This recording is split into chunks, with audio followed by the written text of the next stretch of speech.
Assalamualaikum warahmatullahi wabarakatuh. Salam sejahtera untuk kita semua.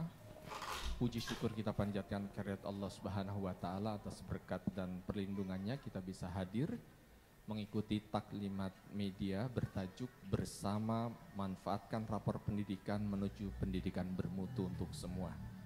Izinkan saya memodorasi jalannya taklimat media pada siang hari ini. Pergi ke pasar membeli ketan, dimakan hangat dengan kuah santan. Rapor pendidikan akan diluncurkan untuk kemajuan sekolah dan pemerintahan. Baik Bapak dan Ibu sekalian, kami mengucapkan terima kasih atas kehadiran dan partisipasi rekan-rekan redaktur dari media Forum Redaktur Pendidikan yang hari ini bersama dengan kami, dan kami sangat mengapresiasi kerja keras teman-teman media yang selama ini menjadi jembatan penting dalam menyampaikan informasi terkait dengan kebijakan dan program Kementerian Pendidikan Dasar dan Menengah kepada masyarakat. Bapak dan Ibu, untuk mempersingkat waktu, pertama-tama saya izin untuk memanggil para narasumber yang hadir pada hari ini untuk kegiatan taklimat media perilisan rapor pendidikan. Yang pertama kepada yang terhormat Bapak Menteri Pendidikan Dasar dan Menengah, Bapak Profesor Abdul Mu'ti, informasi kurang diberi bisa informasi tenarima ke depan, terus Bapak. mereka informasi ke orang sapotong-sapotongnya akhirnya makan jadi capek dua kali gitu minangkan nama Ibu Wakil Ketua Komisi 10 DPR RI Ibu Himatul Aliyah. Sarua we kudu nanda tangan ulang da emang eta SPTJM na teh kapan anu SMA. Dan yang ketiga kepada PLT jadi, Kepala Badan Standar formatan Kurikulum tambahan dan Asesmen cenah Pendidikan, lain ari eta mah geus bener kan anu di SPTJM da kodik. Terus anu berita acara anu disimantap kan. Bapak dan Ibu yang saya hormati, sebelum narasumber menyampaikan paparan, kami menginformasikan untuk kita semua bisa menjaga ketenangan dan ketertiban selama berlangsungnya taklimat media ini. Dan selama narasumber menyampaikan materi, mohon tidak bertanya terlebih dahulu Bapak dan Ibu karena kita punya sesi untuk tanya jawab setelah paparan. Baik Bapak dan Ibu sekalian, selanjutnya untuk memulai taklimat media ini kami mohon berkenannya kepada Bapak Menteri Pendidikan Dasar dan Menengah untuk menyampaikan rapor pendidikan sebagai refleksi mutu layanan pendidikan. Kepada yang terhormat Bapak Menteri kami persilahkan. Halaman bawah we tos berita acara atau susunanana hanapeun SPTJM Assalamualaikum warahmatullahi wabarakatuh. Eta lampirkeun terus ka handapna berita acara atawa eta anu SPTJM anu contoh ti sibu disimpen di handap teu nanaon handapun berita acara oge meureun penting sami dilampirkeun we eta buka puasa. Nya rencana abi mah paling Senin lah nanda tangankeun Wakil Ketua Komisi Abi mah rencana gitu. Tadi kan mere waktu nepi jam 2 cenah. Aya di kantor aya ka Imah asa piraku kan nya ka Imah nama ada tangankeun gawean ka Imah asa kurang etika we lah gitu. Komo ke pejabat mah lah. Perwakilan dari kementerian terkait, dari Bappenas, dari Menko. Ya paling abi rencana Senin. Siga nama bari ngaberkas ulang para pejabat eselon 1 dan eselon 2 di lingkungan. Ari Pangiwan mah nungguan instruksi ti kepala we modalnya ti si Ibu. Yang berbahagia. Pertama-tama sekali lagi pira kun nanda tangan ke KCD heula nya. Atas kehadiran saudara-saudara sekalian yang telah memenuhi undangan kami. Iya, apa kabar-kabar untuk mengikuti pemaparan rapor pendidikan tahun 2022-2024. Jadi ini laporan kelas 1 sampai kelas 3 kira-kira begitu. Nah, yang kami sampaikan ini adalah rapor yang memang menjadi bagian dari penghimpunan data yang kami peroleh melalui berbagai macam mekanisme yang diharapkan dengan rapor pendidikan ini kita dapat memiliki peta pendidikan khususnya yang berkaitan dengan mutu layanan pendidikan di berbagai bidang dan mudah-mudahan bisa menjadi masukan atau menjadi bahan evaluasi untuk kita melakukan perbaikan pada masa-masa yang akan datang. Kemudian yang kedua tentu dengan rapor pendidikan ini diharapkan dapat menjadi masukan bagi pemerintah daerah dalam rangka memenuhi standar pelayanan minimal pendidikan yang memang ini juga menjadi bagian dari rencana strategis bagi pengembangan pendidikan secara nasional. Karena itu saya tidak akan menyampaikan materi ini secara detail. Saya persilahkan kepada Pak Dr.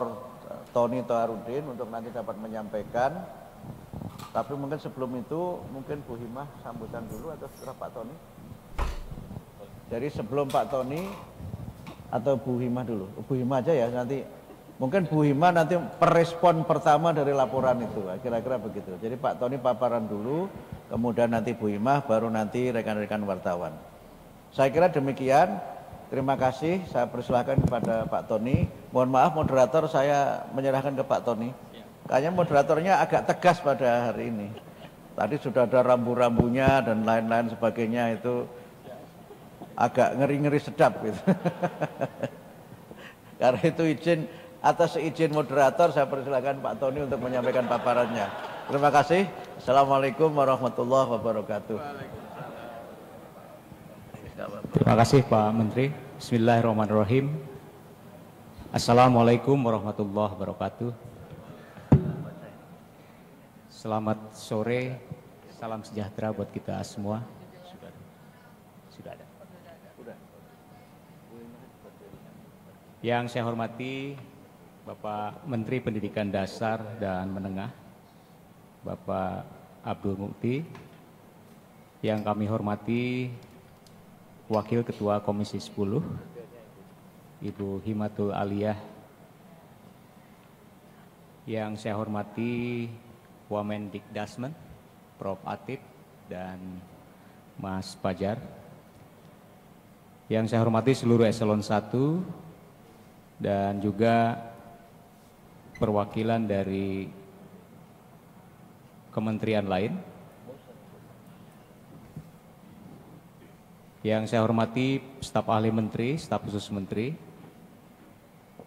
para kepala BPMP, BBPMP, kepala BPMP, kepala BBPPMPP, kepala dinas pendidikan, kepala satuan pendidikan, serta rekan-rekan media, dan seluruh hadirin yang berbahagia.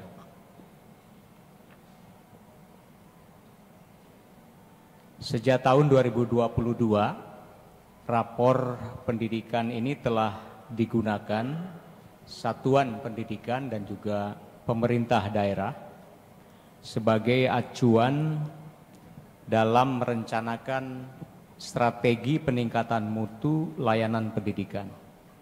Di tahun ini, Kemendikdasmen kembali meluncurkan rapor pendidikan daerah dan juga rapor pendidikan satuan pendidikan, tentunya dengan pembaruan data yang terkini sampai tahun 2024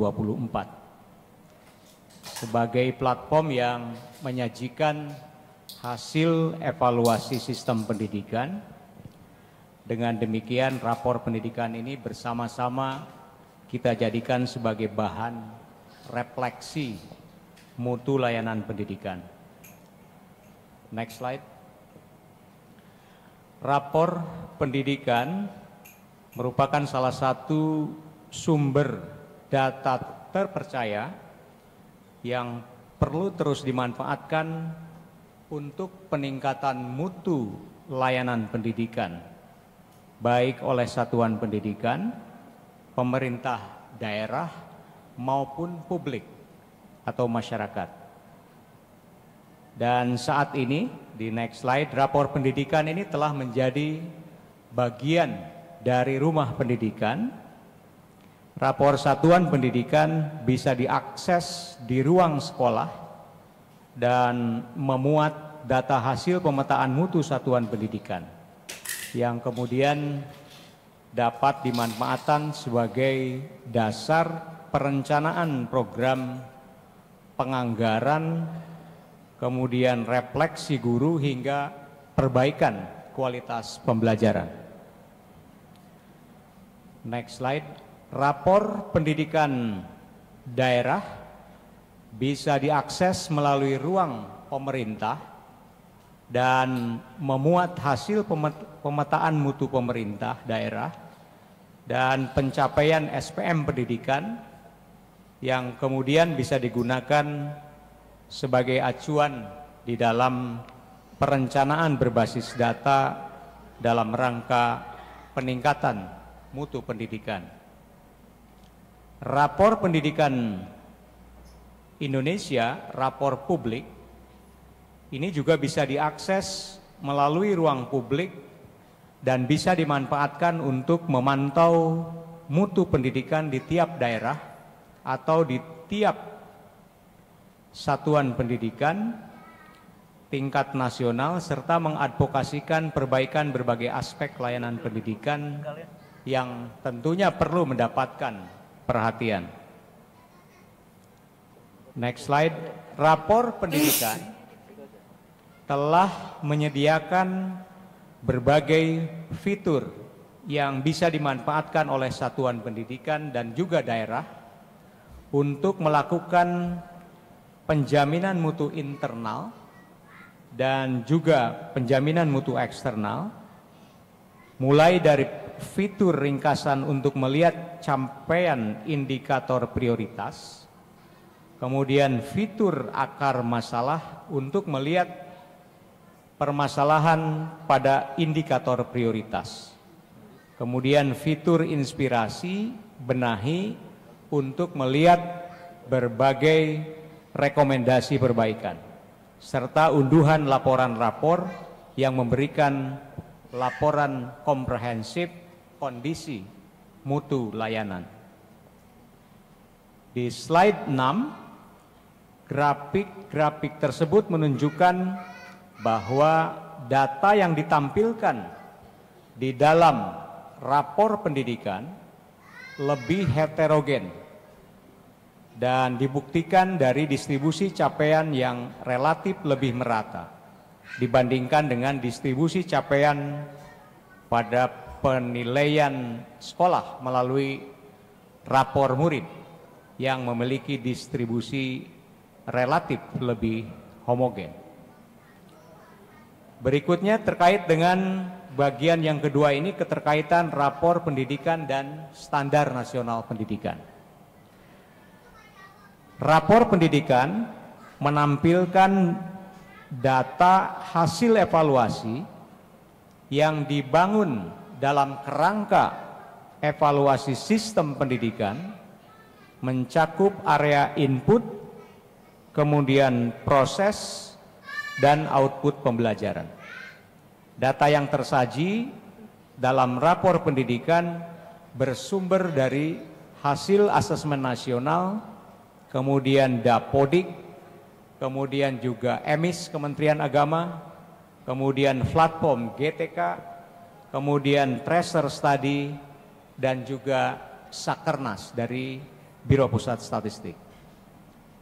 Rapor pendidikan tersebut masuk ke dalam kerangka evaluasi dan mencakup aspek di dalam standar nasional pendidikan. Kita lihat di slide berikutnya bahwa standar nasional pendidikan dasar dan menengah adalah kriteria minimal tentang sistem pendidikan di seluruh wilayah hukum Negara Kesatuan Republik Indonesia, dan SNP ini terdiri dari 8 standar kompetensi lulusan, standar isi, standar proses, standar penilaian pendidikan, standar tenaga kependidikan, standar sarana dan prasarana, serta standar pengelolaan dan juga standar pembiayaan. Nah, indikator di dalam rapor pendidikan mencerminkan pengukuran terhadap ke-8 standar tersebut. Next slide, bagian yang ketiga, rapor pendidikan sebagai bagian dari penjaminan mutu pendidikan.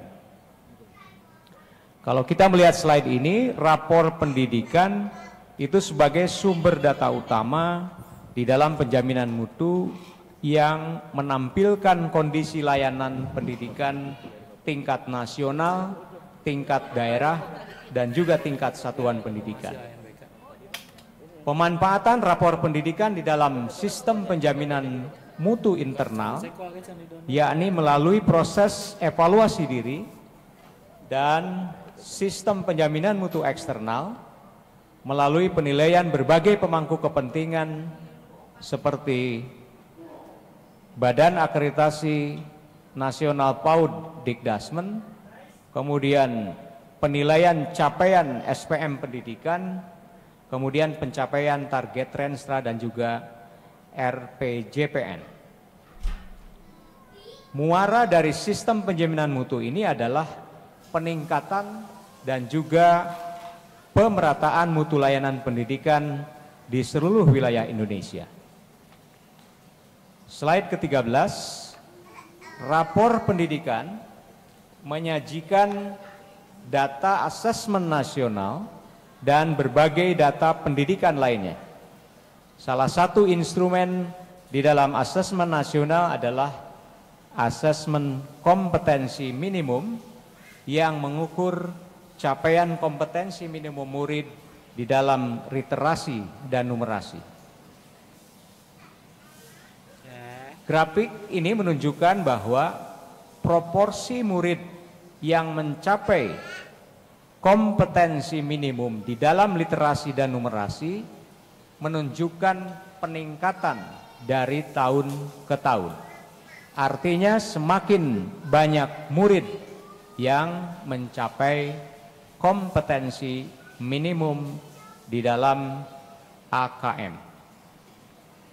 Kemudian Satuan Pendidikan dan Pemda, pemerintah daerah, memperoleh kategori baik apabila proporsi murid yang mencapai kompetensi minimum di dalam literasi dan numerasi mencapai lebih dari 70%. Slide berikutnya, dari mapping ini terlihat meskipun terdapat peningkatan apabila dilihat sebaran capaiannya antar daerah, masih cukup banyak kabupaten kota yang kategorinya kurang, dalam artian proporsi murid yang mencapai kompetensi minimum literasi dan numerasi masih kurang dari 40%. Capaian kurang ini ditunjukkan dengan warna yang merah. Kalau melihat warna-warna yang merah, Bapak Ibu bisa lihat kondisinya di daerah mana. Ketidakmerataan ini dipengaruhi oleh berbagai faktor. Di antaranya minimnya akses, kemudian keterbatasan dan juga ketidakmerataan pendidik yang berkualitas, terutama di wilayah Indonesia Timur. Slide berikutnya yang lebih menarik lagi, bahwa untuk capaian nilai absolutnya, rata-rata skor, kita masih temukan cukup banyak kabupaten kota yang rata-rata skor literasi numerasinya di bawah rata-rata nasional. Hal ini menjadi tantangan dan juga penguat bagi kita untuk bergerak menuju pendidikan bermutu untuk semua. Slide berikutnya, rapor pendidikan menyajikan data kondisi karakter murid dari hasil survei karakter di dalam asesmen nasional. Survei karakter mengukur perkembangan karakter peserta didik sebagai salah satu capaian pembelajaran. Karakter murid yang diukur bersifat holistik, mencakup komponen pengetahuan, kemudian afektif, keterampilan, dan perwujudan di dalam perilaku. Slide berikutnya, dari grafik ini terlihat bahwa rapor pendidikan menunjukkan secara umum lebih separuh satuan pendidikan berada pada kategori baik untuk indeks karakter meskipun terjadi penurunan. Slide berikutnya, rapor pendidikan menyajikan data kondisi lingkungan pembelajaran dari hasil survei lingkungan belajar di dalam asesmen nasional. Sulingjar mengukur kualitas pembelajaran, iklim keamanan, dan inklusivitas sekolah. Kemudian refleksi dan perbaikan pembelajaran oleh guru, perbaikan praktek belajar, dan juga latar belakang keluarga murid. Dari grafik di slide berikutnya menunjukkan rapor pendidikan menunjukkan peningkatan proporsi satuan pendidikan berkategori baik pada indikator kualitas pembelajaran pada semua jenjang, tetapi proporsi kategori sedang masih tergolong tinggi dan tentunya perlu ditingkatkan. Di slide berikutnya, rapor pendidikan menunjukkan peningkatan relatif proporsi satuan pendidikan yang berkategori baik pada indikator refleksi dan juga perbaikan pembelajaran oleh guru, kecuali kalau kita melihat dari grafik ini untuk jenjang SMK MAK. Slide berikutnya, rapor pendidikan menunjukkan peningkatan proporsi satuan pendidikan yang berkategori baik pada indikator kepemimpinan instruksional pada semua jenjang. Kemudian di slide berikutnya, rapor pendidikan menunjukkan indikator iklim keamanan pada lebih dari 75% satuan pendidikan berada pada kategori baik. Meskipun demikian, di tahun 2024 terjadi sedikit penurunan karena meningkatnya kesadaran murid untuk melaporkan banyak terjadi kekerasan. Di slide berikutnya, pada indikator iklim kebinekaan, sebagian besar satuan pendidikan juga berada pada kategori baik, meskipun terjadi sedikit penurunan pada 2024. Di slide berikutnya, rapor pendidikan menyajikan data kualitas lulusan SMK berdasarkan hasil tracer study SMK yang mengukur tingkat penyerapan lulusan SMK di dalam dunia kerja, wirausaha, atau melanjutkan studi, serta mengukur kepuasan dunia kerja terhadap budaya kerja lulusan SMK. Dari grafik menunjukkan bahwa rapor pendidikan menunjukkan peningkatan proporsi SMK yang berkategori baik pada indikator kepuasan dunia kerja terhadap kompetensi lulusan. Sedangkan tingkat penyerapan lulusan SMK mengalami sedikit penurunan di tahun 2024. Slide berikutnya, rapor pendidikan juga membantu mengidentifikasi sekolah-sekolah tangguh, yaitu sekolah dari kelompok status sosial ekonomi bawah dengan kinerja yang menginspirasi. Nah, dari satuan pendidikan yang mengikuti asesmen nasional di tahun 2022-2024, terdapat 1.479 satuan pendidikan yang kita kategorikan sebagai sekolah tangguh, yaitu sekolah-sekolah yang berasal dari 20% status sosial ekonomik status terendah secara nasional dan memiliki capaian literasi dan numerasi pada kategori baik selama periode tersebut. Selain itu terdapat 24.084 satuan yang kita kategorikan sebagai sekolah efektif, yaitu sekolah-sekolah yang berasal dari 80% sosial ekonomik statusnya teratas secara nasional dan memiliki capaian literasi dan numerasi pada kategori baik selama 3 tahun berturut-turut.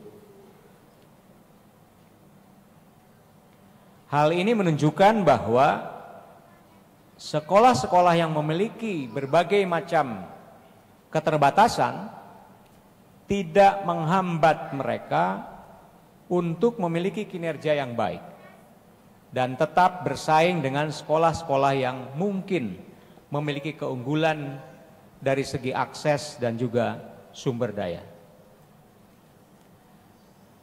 Selain itu, di grafik berikutnya, pada aspek literasi dan numerasi, sekolah tangguh ini juga memiliki kualitas lingkungan belajar yang hampir setara dengan sekolah efektif dari sosial ekonomik status atas, bahkan di atas capaian nasional. Kualitas pembelajaran dan juga iklim lingkungan belajar mencerminkan pentingnya peran dari guru, kemudian kepala sekolah dan warga sekolah di dalam menciptakan pengelolaan pendidikan serta lingkungan belajar yang bermutu demi mendorong prestasi dari akademik murid. Slide berikutnya, berdasarkan database rapor pendidikan di tahun 2024, rapor pendidikan satuan pendidikan telah diakses oleh 97% satuan pendidikan dan 100% pemerintah daerah di seluruh Indonesia. Sebanyak 87,86%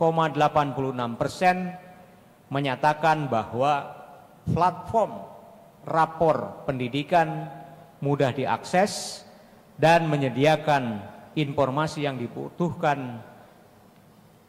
Informasi-informasi tersebutlah yang kemudian dimanfaatkan oleh satuan pendidikan dan juga oleh pemerintah daerah sebagai acuan di dalam perencanaan dan juga perbaikan. Slide berikutnya, kegiatan yang paling sering dilakukan oleh satuan pendidikan di dalam memanfaatkan rapor pendidikan adalah merencanakan kegiatan untuk perbaikan masalah prioritas. Selanjutnya, satuan pendidikan telah memanfaatkan rapor pendidikan di dalam rangka mengidentifikasi area prioritas permasalahan, kemudian merefleksikan kualitas layanan pendidikan. Kita juga bisa menyimak bagaimana pendapat salah satu kepala SMP di Pulau Jawa terkait dengan pemanfaatan rapor pendidikan. Slide berikutnya, nanti mungkin bisa ditayangkan. Rapor pendidikan telah dimanfaatkan oleh pemerintah daerah untuk perencanaan berbasis data. Lebih dari separuh pemerintah daerah di Indonesia telah merencanakan lebih dari 50% subkegiatan prioritas SPM pendidikan sesuai dengan rekomendasi di dalam rapor pendidikan daerah. Meskipun demikian, untuk mewujudkan pendidikan bermutu untuk semua secara holistik, hal ini masih perlu untuk dioptimalkan. Berdasarkan data ini, kami Kemendikdasmen mendorong seluruh pemerintah daerah dan juga satuan pendidikan untuk mengoptimalkan pemanfaatan rapor pendidikan sebagai upaya bersama untuk meningkatkan mutu layanan pendidikan di berbagai daerah di Indonesia. Seluruh komponen masyarakat yang bisa ikut turut serta bergotong royong bersama pemerintah pusat, pemerintah daerah, satuan pendidikan demi terwujudnya pendidikan bermutu untuk semua. Barangkali demikian, terima kasih. Bersama manfaatkan rapor pendidikan menuju pendidikan bermutu untuk semua. Terima kasih. Assalamualaikum warahmatullahi wabarakatuh.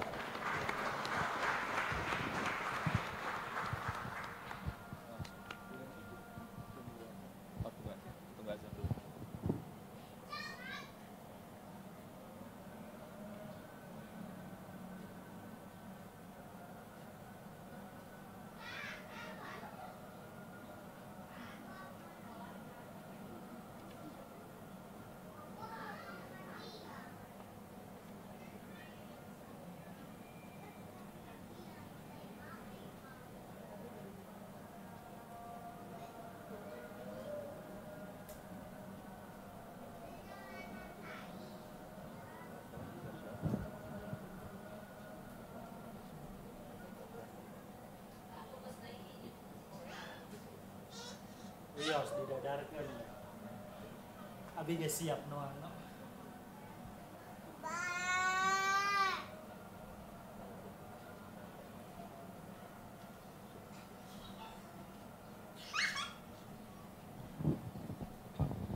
Astagfirullahaladzim.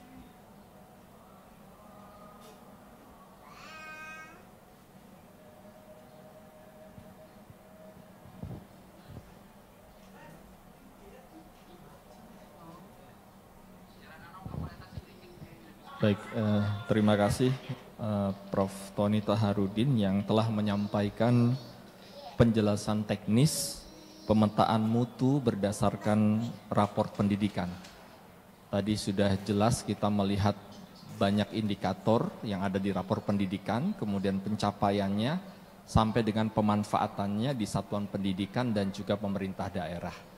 Terima kasih Pak Tony.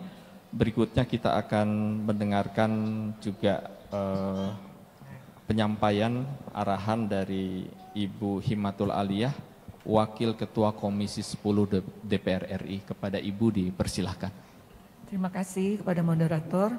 Yang saya hormati Bapak Menteri Pendidikan Dasar dan Menengah Prof. Muti, beserta Wakil Menteri dan para jajaran dari Kemendikdasmen, juga dari DPD RI yang saya hormati.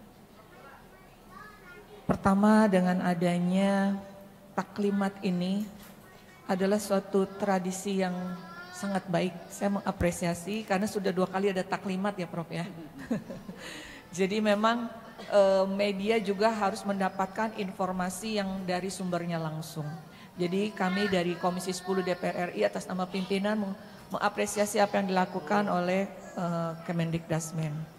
Kemudian terkait dengan rapor pendidikan ini, tentunya ini sangat bermanfaat bagi siswa, bagi sekolah, bagi lingkungan, bagi masyarakat maupun bagi Indonesia. Namun tadi ternyata baru 51,45% yang bisa memanfaatkan dengan baik hasil dari rapor pendidikan ini. Tentunya ini menjadi PR buat Kemendikdasmen bagaimana meningkatkan sisanya yang 49% itu.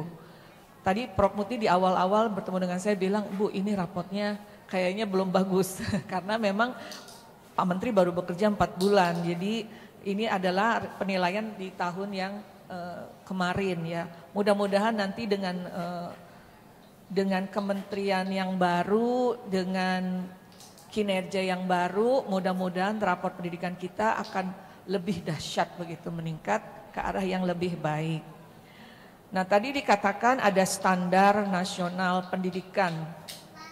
Nah kalau kita hanya bicara pada kualitas pembelajaran, mungkin kualitas pembelajaran bisa cepat kita langsung sosialisasikan metodenya, caranya dan lain sebagainya. Tetapi kalau dalam hal infrastruktur kita masih terkendala. harus ada standar secara nasional infrastruktur ataupun sarana dan prasarana yang sama. Karena semuanya sesama anak bangsa harus menikmati fasilitas pendidikan yang sama. Nah ini yang belum merata, karena kita juga masih ada kendala, karena selama ini untuk perbaikan-perbaikan sekolah saja misalnya, itu masih kita sekarang ini di-split ke PUPR. Dan kita belum ada impres ya, rencananya kemarin kan kita meminta agar renovasi sekolah dikembalikan kepada Kemendikdasmen. Jadi tinggal menunggu waktu sebetulnya. Jadi kita harapkan nanti ada gebrakan sehingga tidak ada lagi laporan-laporan proposal yang menumpuk di meja saya tentang sekolah-sekolah yang bocor, yang rusak. Ataupun ketika kita kunjungan kerja ke daerah-daerah mendapati sekolah-sekolah yang suasana belajarnya tidak nyaman, khawatir roboh. Itu bahkan terakhir saya juga pergi ke Nusa Tenggara Timur, itu masih gubuk sekolahnya dan masih tanah. Jadi standar nasional pendidikan tidak hanya ke kualitas pembelajaran, tetapi juga sarana prasarana dan juga infrastrukturnya. Jadi harus ada standarnya nih, ibaratnya kalau kita produk itu kan ada SNI-nya, nah untuk sekolah ini harus ada standar seperti SNI, ruang kelasnya seperti apa, sirkulasi udaranya seperti apa, jadi nyaman dan luas sekolah itu juga seperti apa. Jangan ada sekolah yang sangat sempit sekali diisi oleh ruang kelasnya, diisi oleh murid yang banyak. Kemudian juga kita juga harus tahu misalnya di sekolah ini dengan adanya asesmen nasional tentunya ini menjadi evaluasi. Kita analisa mana yang menjadi sekolah-sekolah yang menjadi terbaik dan sekolah-sekolah yang menjadi hasilnya masih rendah. Nah ini yang harus kita tingkatkan tentunya dengan meningkatkan layanan perbaikan. Jadi kita sudah memetakan mana sekolah yang hasil dari asesmen nasional ini mutunya masih kurang baik. Misalnya dari segi pencapaian nilainya. Jadi nanti misalnya apa yang menjadi kelemahan sekolah ini. Karena dulu saya juga pernah mensurvei ini, ternyata sekolah kita di lokal ini rata-rata kualitas pembuatan soalnya masih kualitas yang belum memenuhi standar nasional.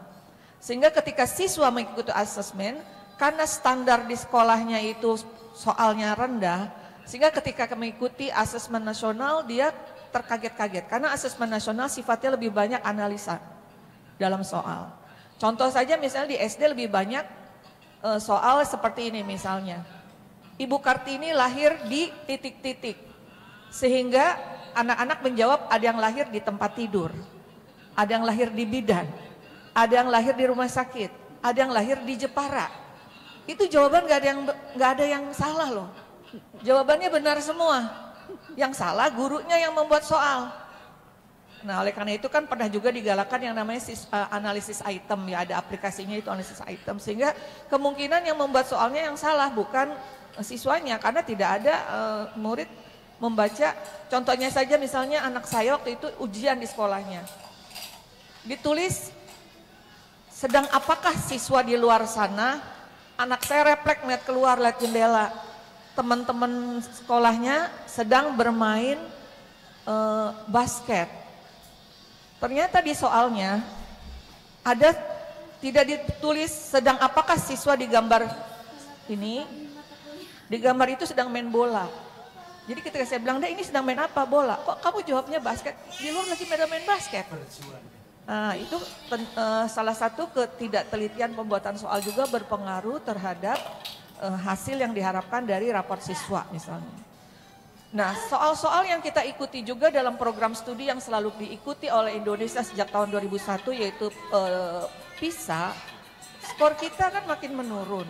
Tapi tadi laporan pendidikan meningkat, literasi meningkat, numerasi meningkat, tapi di skor PISA kita menurun. Nah itu mungkin standar soal internasional dan soal, jangan lokal deh, kalau lokal udah nasional aja udah berbeda. Ini standar internasional dan nasional mungkin juga ada gap sendiri. Bagaimana ini kita harus perbaiki supaya sekolah-sekolah juga mempunyai standar kualitas pengujian atau standar penilaian yang sama di seluruh Indonesia. Jadi harus ditambahkan kembali standar pengujiannya, standar asesmennya, sehingga nanti siswa yang ikut asesmen nasional tidak kaget menemui soal-soal yang bersifat internasional. Nah ini salah satu yang terkait dengan raport siswa mungkin ya. Nah untuk rapor sekolah harus ada semacam bantuan segera kepada sekolah yang memang rapor lingkungannya infrastrukturnya jelek, ini harus segera dibantu dilayani. Ketika sudah Pemda-Pemda juga harus segera menganggarkan, tetapi ketika sudah diberikan kesempatan untuk diperbaiki, kesempatan untuk dilayani, tetapi tahun berikutnya masih jelek juga, Pemdanya yang harus segera diberikan sanksi. Kemudian untuk PAUD, nah untuk PAUD ini saya pernah ketemu dengan karena saya di BKSAP, Badan Kerjasama Antar Parlemen, waktu itu bekerjasama dengan OECD, penyelenggara survei PISA. Saya bertanya kepada OECD, kenapa Indonesia selalu skornya menurun untuk PISA, terutama untuk literasi, numerasi, yang membaca, berhitung. Kita kemarin tahun 2018, dari 79 negara yang diikut studi PISA ini, kita kan ada di posisi 73, jadi 6 terbawah untuk membaca. Nah, saya tanya, kenapa skor Indonesia menurun? Apa rekomendasi Anda, wahai Mr. OECD, gitu kan? Kemudian dia menyarankan bahwa rekomendasi kami adalah perbanyak early education learning. Loh, di Indonesia itu early education learning nggak kurang-kurang, PAUD. Itu di setiap RW hampir ada semua. Tapi sayangnya kan guru-gurunya nggak profesional. Ya guru-gurunya hanya volunteer, mungkin juga ibu rumah tangga di PAUD-PAUD tingkat yang di RW-RW itu. Bukan PAUD yang mungkin yang memang formal. Jadi ternyata early education learning ini adalah yang sangat penting, sehingga ini yang harus diperbaiki sejak dari bawah. Jadi mungkin itu yang mengapa kita harus terus-menerus melihat, membaca tidak hanya dari rapor pendidikan nasional, pada rapor daerah, rapor sekolah ataupun rapor siswa, tapi rapor-rapor yang disampaikan oleh studi-studi yang kita ikuti di dunia internasional juga harus menjadi acuan kita, karena kita harus menjadi warga global, sehingga juga soal-soal yang kita harus dapatkan adalah soal-soal yang global. Mungkin itu sedikit komentar dari saya, tapi sekali lagi mudah-mudahan dengan kita melaksanakan rapor pendidikan ini untuk tahun berikutnya di 2026 nanti, ini akan ada perubahan yang sangat signifikan, karena saya melihat Pak Menteri sudah banyak program-programnya yang luar biasa yang nanti akan meningkatkan rapor kita di tahun mendatang. Terima kasih. Assalamualaikum warahmatullahi wabarakatuh. Waalaikumsalam warahmatullahi wabarakatuh. Baik, terima kasih Ibu. Tadi sudah menyoroti beberapa hal, diantaranya adalah terkait dengan belum optimalnya pemanfaatan rapor pendidikan, masih 51,45% oleh pemerintah daerah untuk memanfaatkannya sebagai sebuah perencanaan berbasis data. Kemudian dari terakhir tadi Ibu sampaikan bahwa tidak hanya dengan rapor pendidikan nasional, tetapi juga lembaga-lembaga evaluasi internasional, karena kita menjadi warga dunia dan warga global. Ini juga menjadi perhatian kita bersama. Terima kasih Ibu. Baik Bapak dan Ibu hadirin yang berbahagia, tibalah kita pada sesi diskusi atau tanya jawab Bapak dan Ibu, dan yang pertama kami mengundang terlebih dahulu kepada rekan-rekan media yang ingin mengajukan pertanyaan. Untuk mengajukan pertanyaan secara singkat, jelas, dan langsung pada inti pertanyaannya, dan mohon juga menyebutkan nama dan asal media terlebih dahulu. Terima kasih. Silakan dari sisi kiri tengah saya, Bapak satu. Ada yang dari sisi kanan saya? Ada dari media? Kalau tidak ada dari, oke. Dari Pak Bupati satu, kemudian Bapak satu, oke. Dari Bapak yang berbaju putih, silakan Bapak.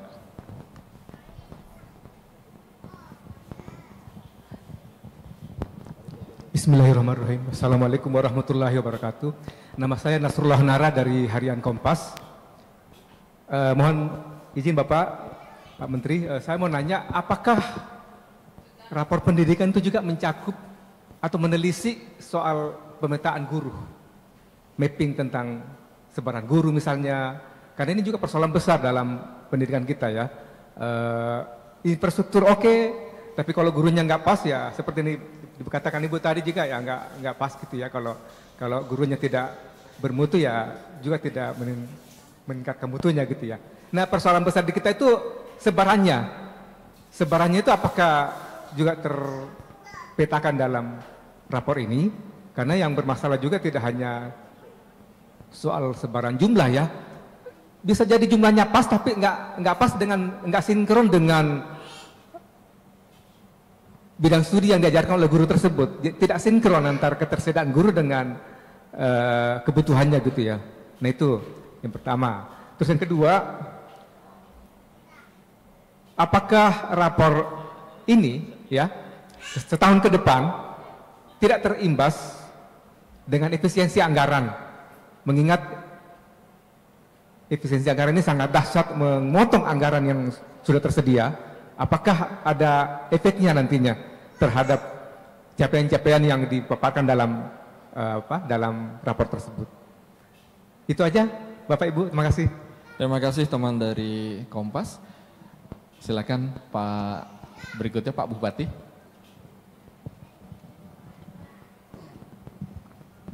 Baik, terima kasih Pak Menteri yang kami hormati, Wakil Ketua Komisi 10.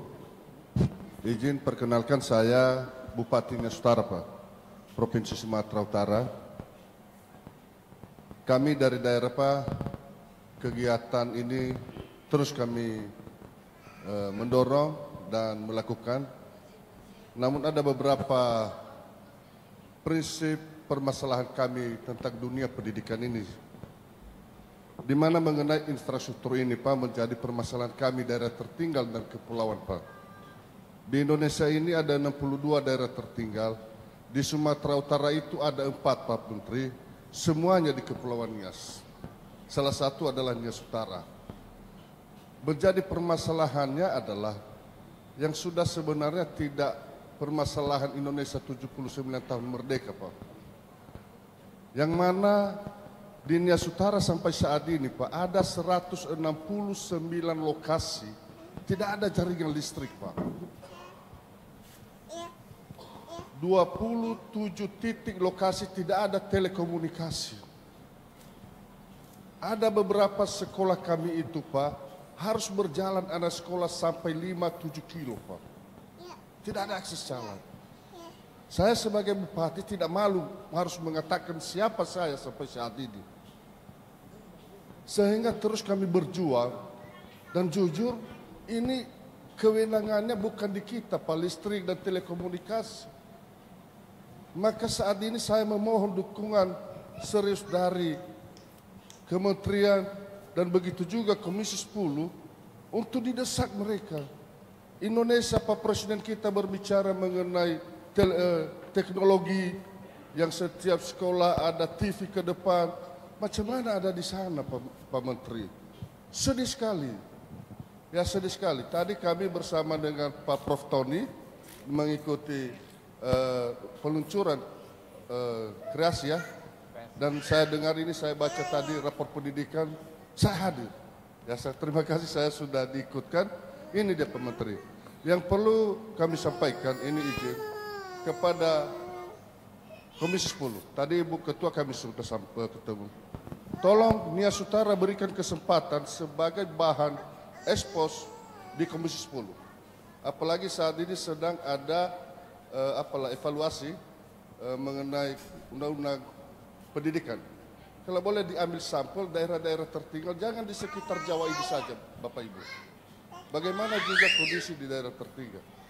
Yang kedua, Pak Menteri, saya mohon berikan saya waktu bisa ekspos secara detail di hadapan Pak Menteri dan Bapak Ibu Dirjen Direktur, bagaimana kondisi dunia pendidikan di daerah kepulauan dan daerah tertinggal itu.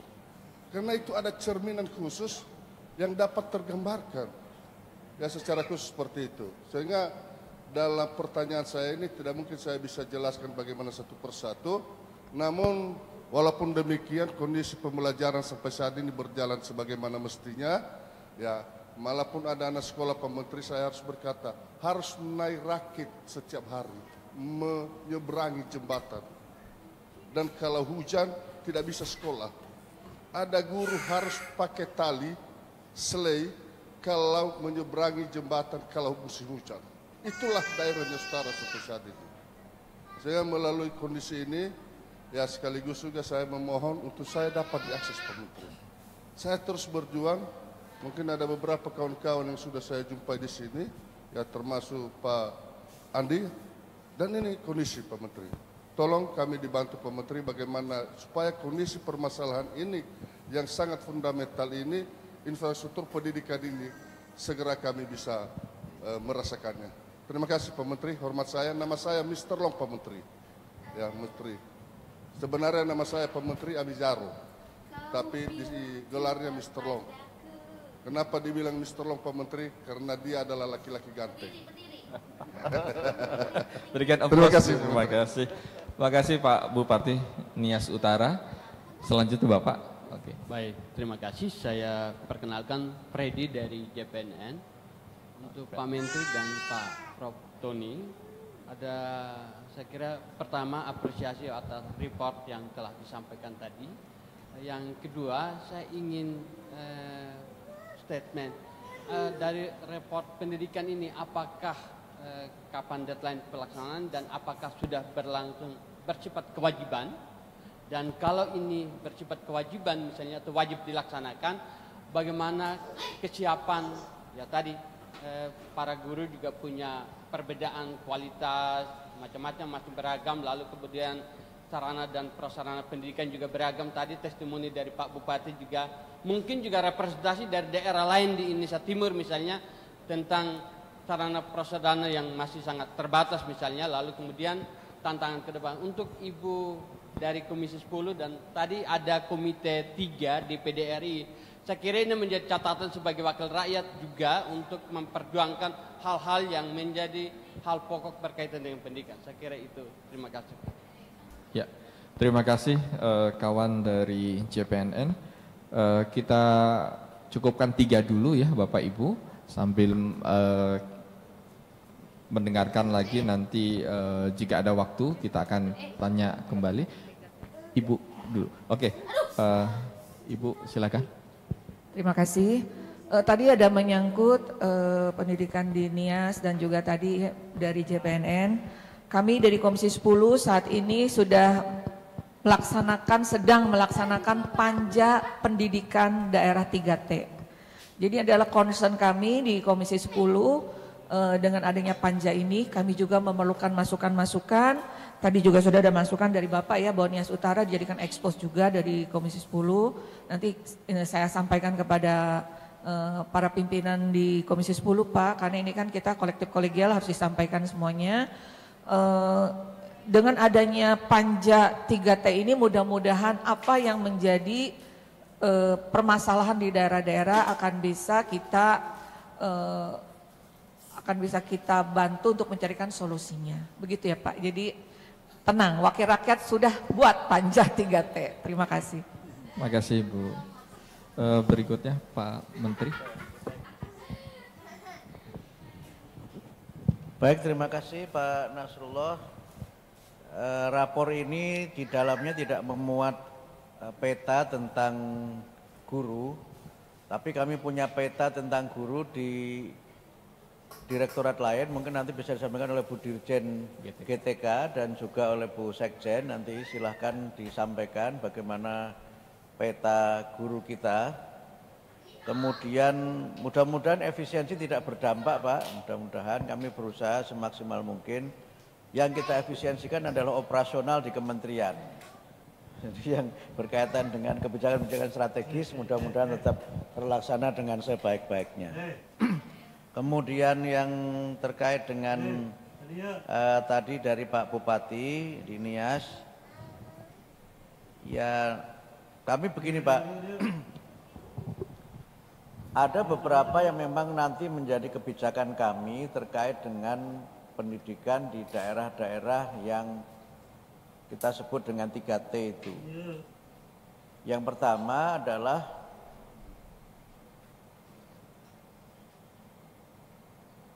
pengembangan digitalisasi pendidikan, di mana kami berusaha untuk memberikan layanan pendidikan melalui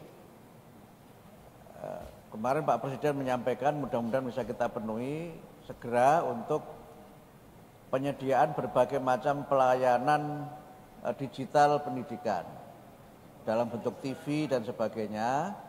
Kemudian yang kedua, kebijakan kami terkait dengan upaya untuk memberikan layanan pendidikan melalui rumah-rumah pendidikan. Jadi tidak harus berupa sekolah, tetapi bisa diselenggarakan di misalnya balai desa atau di rumah ibadah. Ada ide menarik waktu kami ketemu dengan pimpinan dari Freeport, itu mereka menyampaikan misalnya layanan rumah pendidikan itu bisa diselenggarakan di gereja. Karena gereja itu kan gereja itu kan melayani hanya pada hari Sabtu atau hari Minggu. Nah, di luar hari itu kan gereja itu tidak digunakan. Nah, itu kan bisa menjadi salah satu cara untuk bagaimana agar rumah pendidikan dapat dilayani di situ. Dan nanti yang mengajar, kami juga sudah menyampaikan adanya relawan pendidikan, itu tidak harus guru yang didatangkan dari jauh, Pak. Tapi guru itu diangkat dari relawan setempat, supaya ada sustainability, tidak perlu menyediakan rumah dinas, mereka tetap tinggal di rumah sendiri, tinggal di situ, tinggal nanti kita berikan pelatihannya secara khusus, mungkin menyangkut kemampuan pedagogiknya. Bisa jadi yang mengajar itu para pendeta yang mendapatkan pelatihan untuk kemampuan pedagogisnya. Kalau konten knowledge itu kan bisa berkembang dipelajari dengan relatif mudah. Dan kemudian yang ketiga yang coba kami kembangkan lagi nanti menghidupkan kembali sekolah satu atap. Sekolah satu atap. Yang itu memungkinkan murid-murid itu tidak harus belajar keluar pulau sehingga mereka bisa menggunakan misalnya SD untuk pagi hari, siang untuk SMP, malamnya bisa untuk SMA misalnya. Ini akan kita hidupkan lagi sekolah satu atap itu, karena memang kalau kita harus mendirikan sekolah baru semua, saya agak punya peta sedikit tentang daerah 3T itu. Ada daerah yang memang penduduknya, usia sekolahnya itu sedikit sekali. Kalau kita dirikan sekolah itu namanya kita mendirikan makam, Pak. Karena itu mesti akan mati sekolah itu. Muridnya tidak ada, gurunya tidak ada. Nah, daripada kita mendirikan makam, mending kita manfaatkan sarana dan prasarana resources yang kita miliki di daerah itu. Nah, tentu memang ini nanti, ini ada Pak Toto, senior saya di Ban PDM, namanya Ban PDM, kementerian ini kementerian PDM juga Pak kadang-kadang, pendidikan dasar menengah. Standarnya bisa agak kita kecualikan nanti untuk daerah-daerah 3T itu. Sebab kalau standarnya harus sama dengan standar 8 standar nasional yang kita buat itu ya mesti tidak terakreditasi itu, Pak. Mesti tidak terakreditasi. Karena itu maka yang kita coba lakukan adalah memperkuat belajar itu tidak hanya dengan belajar di sekolah atau schooling, tetapi belajar di mana saja atau kita sebut dengan learning itu. Sehingga mungkin Pak Presiden sempat menyampaikan Bu Hima untuk nanti anak-anak itu bisa mendapatkan bantuan gadget gitu, tapi mungkin itu belum kami hitung lagi. Sehingga mereka bisa belajar sambil berkebun, dia bisa belajar sambil menemani orang tuanya bekerja di mana, sehingga tidak harus belajar itu di sekolah. Yang penting bisa belajar gitu. Kalau dulu ada cerita masa lalu kan belajar sambil naik sapi gitu kan, belajar sambil naik kerbau. Sekarang kan kerbaunya nggak ada, sapinya nggak ada. Karena belajar sambil naik motor. Tapi intinya mereka harus belajar. Karena itu maka program-program penyetaraan itu nanti coba kita hidupkan lagi, Pak. Dan kemudian PKBM, Pusat Kegiatan Belajar Masyarakat juga nanti kita hidupkan lagi. Ini adalah cara kami untuk berusaha bagaimana agar semua anak Indonesia dapat mendapatkan layanan pendidikan dengan berbagai macam platform yang kita sediakan. Kira-kira itu. Kemudian yang tadi terkait dengan pertanyaan dari Mas Freddy di JPNN, Pak Tony mungkin mau menanggapi.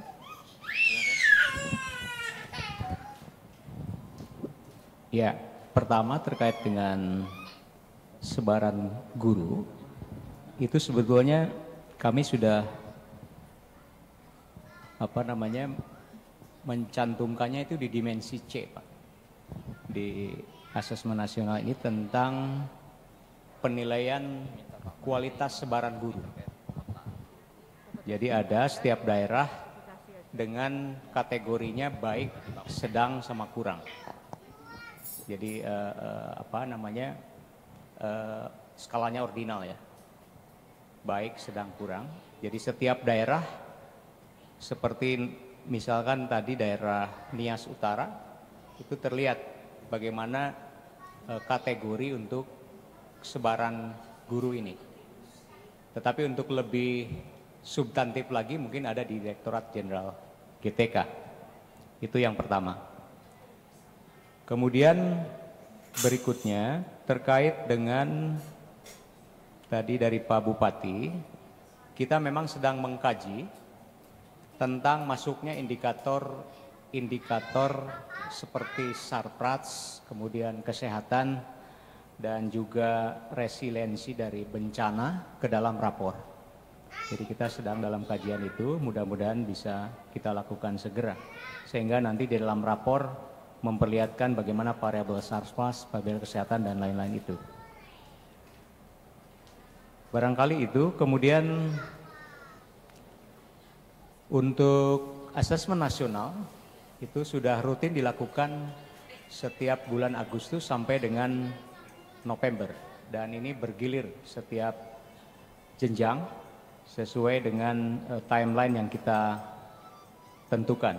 Itu untuk jadwal atau timeline dari asesmen nasional, dan tahun ini juga akan dilaksanakan. Bersifat populasi, seluruh sekolah itu akan melakukan asesmen nasional, dan untuk siswanya tetap kita ambil sampel. Demikian Pak Menteri. Baik, terima kasih Pak Menteri. Menanggapi terkait dengan peta guru gitu ya, untuk kompetensi. Kalau peta kompetensi guru, memang terakhir kita menyelenggarakan uji UKG, uji kompetensi guru di tahun 2021. Setelah itu hingga saat ini belum pernah melakukan uji kompetensi guru lagi, dan pada saat 2021 itu rata-rata skor guru kompetensi guru se-Indonesia itu di angka 50,49 dari skor 1 sampai 100. Sehingga dari sisi kompetensi masih belum memadai. Namun update terkait dengan peta guru saat ini itu terkait dengan sertifikasi. Jadi selama 6 bulan terakhir guru yang bersertifikat pendidik meningkat ya.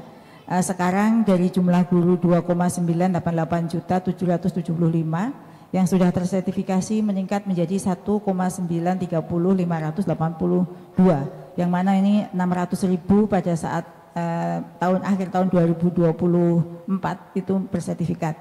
Dan dari 1,9 tersebut yang ASN daerah adalah 1.476.964, sedangkan yang sisanya adalah non ASN. Dari guru-guru yang belum tersertifikasi jumlahnya 1.058.193, yang 249.623-nya belum S1 atau D4, dan sisanya yang akan dituntaskan sertifikasi sejumlah 808.570 di tahun ini. Itu mungkin tambahan informasi. Terima kasih. Baik, terima kasih tambahannya Prof. Hono dari GTK. Bapak dan Ibu, kita masih ada waktu untuk kita buka tanya jawab sesi yang kedua. Tadi yang sebelah kiri sudah, sayap sebelah kiri saya ke sayap sebelah kanan saya. Silakan Bapak dan Ibu jika masih ada yang ingin ditanyakan oleh Bapak Ibu yang hadir. Oke, saya kembali ke sebelah kiri karena sebelah kiri ada. Bapak silakan, satu ya. Oke, belum ada ibu-ibunya yang bertanya ini. Oke Bapak silakan. Terima kasih. Assalamualaikum warahmatullahi wabarakatuh. Waalaikumsalam. Yang kami hormati Bapak Menteri beserta wakil staf jajarannya, dan yang saya hormati Ibu Wakil Dewan Komisi 10, dan saya hormati rekan-rekan media dan semua yang hadir di sini yang tidak saya sebutkan satu persatu. Langsung saja Pak, pertanyaannya berkenaan dengan raport pendidikan 2025 ini. Sebelumnya perkenalkan, nama saya Asep Solihin dari SMA Al-Mutakin Kota Tasikmalaya, Pak. Alhamdulillah kembali sudah bertemu dengan Pak Tony juga ya, waktu di Tasikmalaya. Alhamdulillah rapat pendidikan ini, Pak, ini sangat bermanfaat buat kami, sekolah kami di SMA Al-Mutakin Kota Tasikmalaya. Kenapa? Karena rapat pendidikan ini kami gunakan sebagai media promosi, Pak, untuk mencari siswa baru. Karena di sana terdapat indikator bagaimana peningkatan sekolah kami bisa terlihat secara umum oleh masyarakat luas. Saya ucapkan terima kasih atas pelaksanaan rapat pendidikan ini. Dan alhamdulillah setiap ada pertemuan orang tua, kami pun selalu membukakan rapat pendidikan kami kepada orang tua siswa di SMA Al-Mutakin Kota Tasikmalaya. Terima kasih.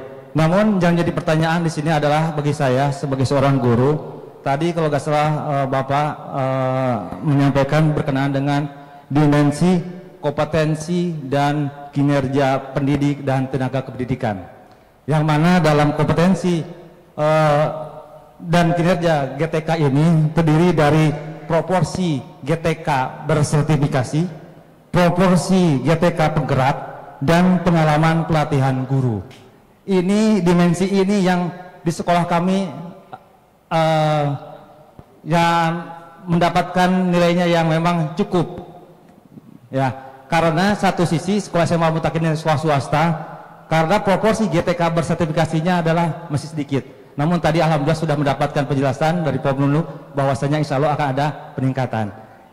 Alhamdulillah, mudah-mudahan. Yang saya tanyakan Bapak Ibu, di sini ada pengalaman pelatihan guru. Apakah ada nanti untuk kedepannya dari sisi pengalaman guru ini peningkatan indikator bagaimana peningkatan kualitas pendidikan guru yang tadinya S1 menjadi S2 melalui program beasiswa terkhusus mungkin beasiswa pendidikan Indonesia. Terima kasih sebelumnya, mudah-mudahan ini bisa menjadi aspirasi buat kita semuanya. Mohon maaf kalau ada salah kata, kalau ada subur di ladang boleh kita numpang mandi, kalau ada umur panjang boleh kita bertemu kembali. Di Irian hanya ada cendrawasih. Sekian dan terima kasih. Wahil kalam billahi taufiq walhidayah. Wassalamualaikum warahmatullahi wabarakatuh. Waalaikumsalam warahmatullahi. Saya pikir mau nutup kegiatan, Pak, udah pantun. Terima kasih dari SMA Al-Mutakin Tasikmalaya tadi menyampaikan kegembiraannya gitu ya, karena rapor pendidikan ternyata menjadi media promosi sekolah gitu ya. Pertanyaannya di ujung tadi terkait dengan beasiswa untuk pendidik dan seterusnya. Prof Tony nanti dan Prof Nunu nanti ingin menambah. Prof Tony silakan. Terima kasih Kang. Ini tokoh Tasiknya nggak disapa, Prof Atif. Ya, sebetulnya kami menyediakan file poster ya, yang bisa diunduh oleh satuan pendidikan untuk melihat bagaimana ringkasan capaian tiap sekolah. Jadi ada menunya untuk file-file poster untuk capaian tersebut. Jadi mungkin sudah memanfaatkan itu ya, dan memang publik bisa melihat bagaimana setiap satuan pendidikan. Barangkali itu dari saya. Beasiswa pendidikan silahkan Bu Harti. Ini yang paham jumlahnya berapa, siapa penerimanya, caranya bagaimana, Bu Harti. Silahkan. Terima kasih Pak Menteri, terima kasih atas pertanyaannya. Untuk beasiswa pendidikan Indonesia itu alokasi anggarannya sebenarnya disediakan melalui dana LPDP. Nah untuk tahun ini memang cukup terbatas dan memang yang sudah dijamin adalah baru yang untuk yang ongoing. Sementara untuk yang baru hanya sedikit boleh dikatakan demikian karena memang ada pengiriman yang cukup banyak pada tahun 2022. Mudah-mudahan di tahun 2026 space untuk anggaran sudah cukup banyak lagi untuk bisa kita gunakan untuk membantu terutama untuk guru-guru mengikuti pendidikan lebih lanjut. Namun demikian untuk pendidikan profesi guru untuk PPG untuk tahun 2025 ini sudah dialokasikan sekitar 385.000 guru dan sedang diupayakan untuk ditingkatkan lagi jumlahnya sehingga mudah-mudahan semakin banyak Mas harapannya sih kalau bisa 806.000 itu bisa dibiayai keseluruhan. Dan selain itu untuk guru-guru yang belum memiliki kualifikasi S1 atau D4 sedang diupayakan untuk mendapatkan bantuan pendidikan. Demikian, terima kasih. Baik, terima kasih Bu Harti. Ibu ada yang mau ditambahkan? Cukup. Baik Bapak dan Ibu, kami pikir cukup untuk diskusi dan atau dialog hari ini. Bapak dan Ibu, tidak terasa kita sudah masuk di ujung dari kegiatan diskusi bersama dengan para narasumber dalam taklimat media perilisan rapor pendidikan 2025, mewujudkan pendidikan bermutu bagi semua bersama memanfaatkan rapor pendidikan untuk perbaikan mutu layanan. Perlu kami garis bawahi Bapak dan Ibu bahwa Kementerian Pendidikan Dasar dan Menengah terus berkomitmen dalam meningkatkan kualitas pendidikan di Indonesia melalui kebijakan berbasis data. Satu langkah strategis yang diambil adalah melalui raport pendidikan sebagai platform yang menyajikan hasil evaluasi sistem pendidikan secara menyeluruh. Platform ini juga telah memberikan gambaran kondisi pendidikan di tingkat nasional, daerah, dan satuan pendidikan serta terintegrasi dengan indikator kinerja dalam rencana pembangunan jangka panjang nasional, rencana pembangunan jangka menengah nasional, dan standar pelayanan minimal pendidikan.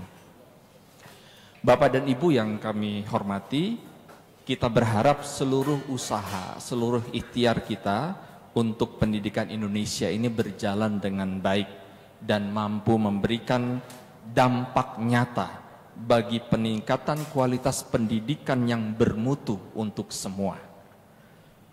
Menanam padi di sawah luas, hasil panennya sungguh berkualitas.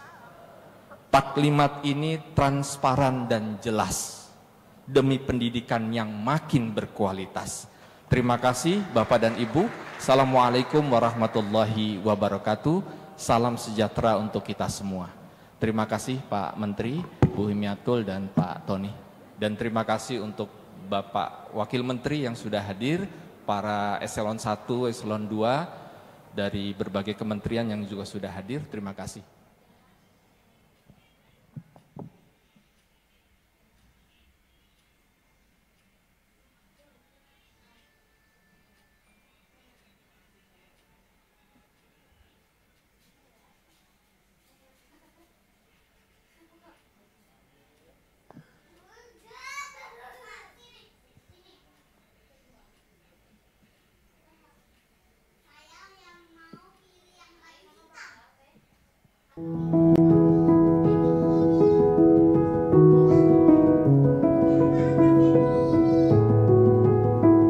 Rapor pendidikan hadir untuk membantu sekolah untuk bisa mengenali bagaimana kondisi sekolah mereka, seperti apa kondisi layanan mereka, sehingga kemudian mereka bisa berbenah diri, bisa melakukan refleksi, dan bisa kemudian sama-sama bergerak menuju sekolah yang dicita-citakan. Kami jadi ingin tahu bagaimana upaya yang sudah dilakukan oleh Ibu, sekolah gitu terkait dengan rapor pendidikan. Alhamdulillah di tahun 2024 rapor pendidikan di sekolah kami mengalami peningkatan yang sangat signifikan. Mulai dari kemampuan literasi itu sudah di angka 90, sekian persen. Jadi itu merupakan peringkat teratas di kabupaten kota. Kemudian saya melakukan bedah rapor pendidikan bersama guru melalui kegiatan komunitas belajar. Rapor pendidikan ini sebagai dasar atau acuan kami untuk melaksanakan program-program yang akan dijalankan di sekolah.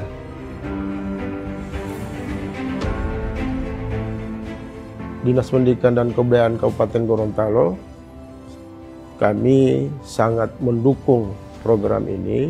Kami juga menginstruksikan kepada seluruh pengawas untuk dapat mendampingi seluruh sekolah dalam membedah raport pendidikan agar supaya satuan pendidikan itu bisa mengetahui kelemahan, kekurangan, bahkan apa saja yang masih perlu ditingkatkan oleh satuan pendidikan.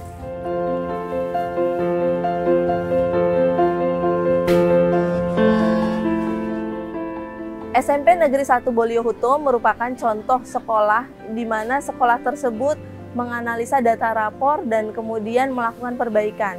Hal ini bisa dibuktikan dari peningkatan yang terjadi antara rapor tahun 2023 dengan rapor 2024. Inilah yang menjadi kekuatan dari SMP Negeri 1 Boliohuto, di mana mereka belajar dari apa yang mereka lihat dan kemudian mereka berusaha untuk memperbaiki sehingga itu bisa menjadi kebaikan di tahun berikutnya.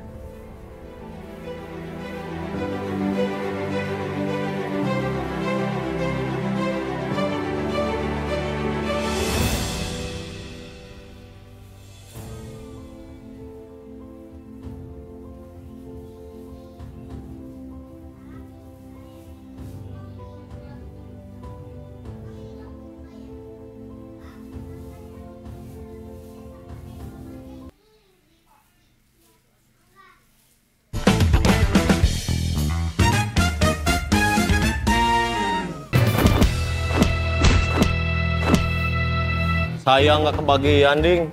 Iya, diserobot sama ibu. Kita langsung jalan lagi aja. Ayo. Kalapa, kalapa, kalapa. Jurayam, jurayam, jurayam. Kalapa. Jurayam. Kalapa, kalapa, kalapa.